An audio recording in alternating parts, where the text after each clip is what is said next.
Поканата на Македонија за НАТО е официјално врачена на премиерот Заев со свечено одбележување пред медиумите, но и на заедничка пресконференција генералниот секретар на Алијансата Столтенберг ја предаде во рацете на шефот на македонската влада Заев, посакувајќи успех на земјата, но нарекувајќи го овој ден како важен камен темелник и за Македонија и за НАТО алијансата. Ова ќе биде важен ден за вашата земја и за НАТО. Денес е важен ден, камен темелник во постигнувањето на целта. Знам дека компромисите беа тешки за двете страни, но верувам дека договорот е во најдобар интерес. Ова беше одлучувачки пробив кој ги отвори вратите да станете полноправна членка. Премиерот Заев пак во изјавата рече дека поканата не е заслуга само на оваа влада, туку и на сите досегашни влади и политичари, но и на граѓаните на земјата кои уште еднаш ги повика на референдум. Не пропушти прилика да им се заблагодари ниту на неговите колеги од Грција и Бугарија, Ципрас и Борисов. Силната заложба на владата за решавање на отворените прашања со нашите соседи даде конкретни резултати. Изразувам посебна благодарност до моите колеги, премиерот на Република Грција Ципрас и премиерот на Република Бугарија Борисов, за споделувањето на истата визија со нас.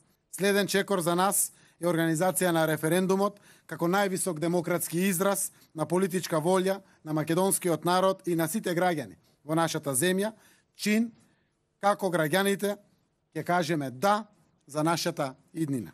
Кон крајот на јули, почетокот на август пак веќе се очекува во Македонија да пристигне експертскиот тим кој ќе работи во делот на техничките подготовки кои се однесуваат на пристапните преговори со НАТО. Дел од медиумите веќе објавија дека во игра се две имиња кои ќе ги водат преговорите за НАТО со Македонија. Едниот е помошникот на Столтенберг, Алваро Гонзалес, а второто име кој се врти како можен предлог е административецот Джеймс Маккеј од одделот за политички безбедносни прашања во Алијансата. Во меѓувреме пак словенечкиот амбасадор во НАТО, Јелко Кацин од Брисел, порача дека само од граѓаните на Македонија зависи дали земјата ќе стане членка на Северноатлантскиот сојуз, бидејќи ако се реализира во целост Преспанскиот договор, Грција нема да ги блокира процесите, бидејќи тоа само по себе ќе значи и уставни промени без кои Македонија не може да стане членка.